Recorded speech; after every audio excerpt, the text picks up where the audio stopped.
A primary outcome is the attainment of a partial or complete remission at 6 months of treatment. In addition, the main secondary outcome would be relapse after withdrawal of the immunosuppressive agents at 12 months. For those that responded and became partial or complete remission at 6 months and stayed in for 12 months, again, the agents would be stopped, and we would be looking at those that might relapse. Secondary outcomes would be those that failed treatment, those that had any changes in their estimated kidney function or glomerular filtration rate, numerous side effects that might occur, assessment of quality of life both in children and adults, which takes into account how they feel about themselves, what they do, they go to school, do they work, their social life, their development, and finally, the attainment of biologic materials for the repositories for studies by investigators who have dedicated their lives to research in FSGS. The repositories are very important in this study, and even if a patient enters and fails to respond, we feel that we are able to achieve something by getting samples that can be used for discoveries. And the samples that we're talking about are obtaining blood that's used for DNA, and for this will be serum. There'll be plasma obtained to look for these, quote, biomarkers or circulating factors that Dr. Kaplan mentioned that might be removed by plasmapheresis, but investigators will have access to blood, to serum, plasma, DNA from immortalized lymphocytes, where DNA is taken and put into lymphocytes that are immortalized so that we are able to continually have DNA available for investigators. It's all done with full confidentiality. The patient is protected, and the family is protected, and the family at any point in time can say, I want the samples destroyed.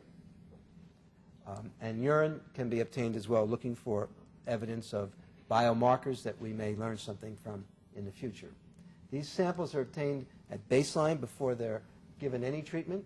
They're obtained at 6 months into the study and at 12 months, and hopefully they'll be obtained at 6 months off therapy. So the ultimate here would be to have 4 collections from each patient if we go over into 18 months of the study. We now have repository samples on many of the patients that we have enrolled.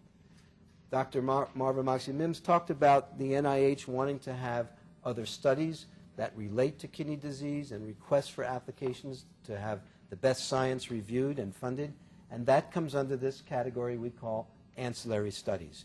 These are studies that were not put together at the time of the application, but they're related to the clinical trial, and they will take advantage of a database, whether it's epidemiologic studies, whether it's quality of life studies, or whether it comes from the analyses of the samples that are stored in the biorepositories, or the kidney biopsies that were initially done to determine that the patient had primary FSGS. And I'm going to list them because it's important to show how far we've come since we started the trial.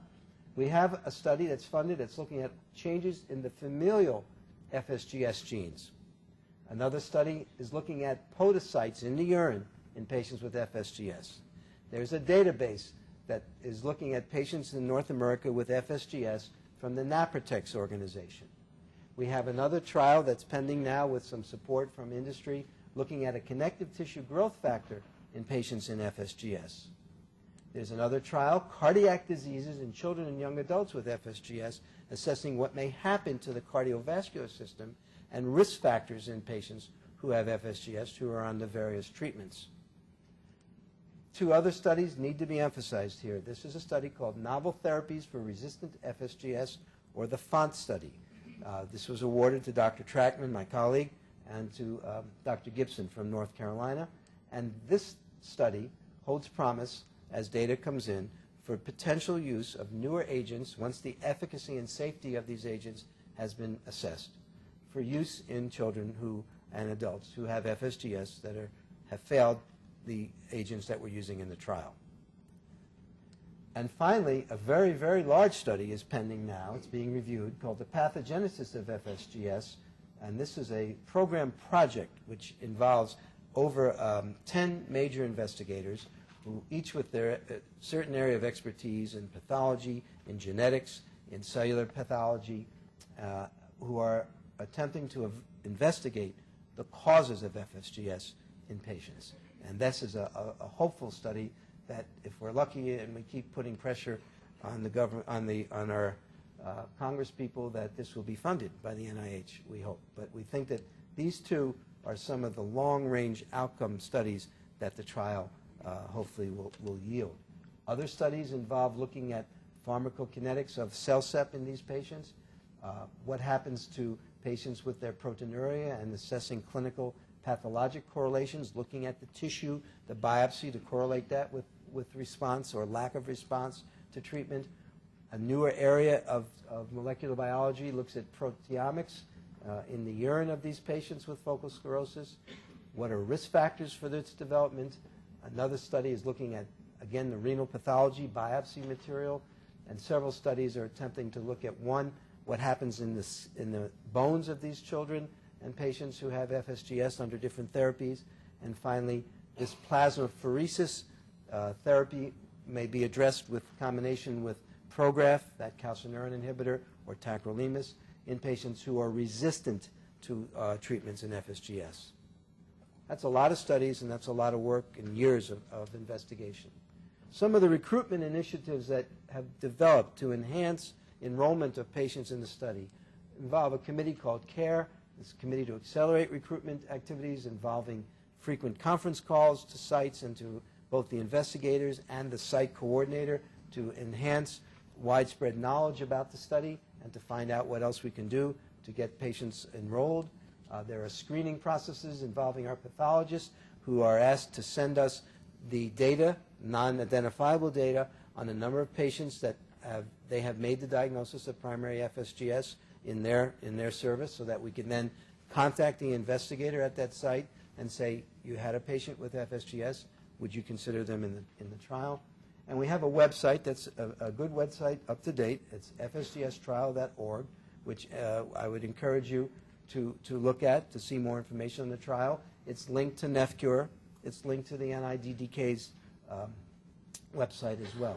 We have a new committee of internal medicine nephrologists, colleagues in adult nephrology, who are working with us to develop in their communities their outreach and awareness of this trial. I think I've talked enough about the pathologists and how they're an integral part of each core, and we communicate with them. It's a beautiful liaison between the clinical investigator and the renal pathologist. This slide shows the randomization of patients in the FSGS clinical trial since it first was initiated in November of 2004 to March of 2006. So it's a little behind, but what you can see here is that we've got this slope that's going up and up. We like to see that. We expanded the entry criteria back in September of 2005 to include up to age 40, to include a urine protein creatinine ratio that was greater than 1 to be eligible, and we're hopefully going to continue this rise over the next year. Currently, there are 82 patients enrolled in the trial. This is now the largest study of FSGS ever in the United States in a controlled randomized trial. Nothing has reached that level. We're there, and we still got more to do.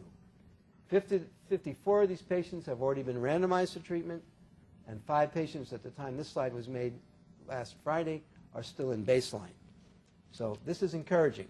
Now, patients are screened, and they are maybe screen failures because they either don't have the persistence of the urine protein creatinine ratio greater than 1 on a subsequent analysis. People do vary in their protein excretion. It waxes and wanes. So those patients are brought back on a 6 or 8 week basis to be rescreened to see if they're eligible. And the NIDDK has tentatively approved the extension of this enrollment by a year through February of 2008. And what we're looking at to reach our 200 patients is on average 5 to 7 patients per month need to be randomized into the trial. Now, that's not a lot of patients if we look at the fact that there is an increased incidence and prevalence of FSGS across the country, and there may be geographic variations in that, and I think it's safe to say we're seeing a lot more in the Northeast than we see on the West Coast, but it is still there across the country. And we're asking that of all those sites involved in the study with the 5 cores that we get 5 to 7 new patients randomized a month. That is our goal. So what does it have to offer? As I said, it's the largest controlled trial of FSGS to date in North America. You can see the last studies were done quite some time ago. 25 patients in children in 1996, 46 patients, of which there were some pediatric and mostly adult patients, in 1999. We can see a detectable treatment effect on the primary outcome at about 15.7% with 1-year extension, okay, versus 11.5% with 100% recruitment. We'll be able to evaluate the efficacy of withdrawing immunosuppressive therapies, because you can't keep the patients on this forever. We know that. We don't have any good guidelines as to when to stop therapy. We'll have biopsy specimens for subclassification of histologic subtypes and correlation with the response to therapy. And we're going to have, we already do have, biologic samples for these ancillary studies that are looking at the genotype and phenotype correlations, biomarkers that are so important both in the blood and urine, and quality of life assessments as well.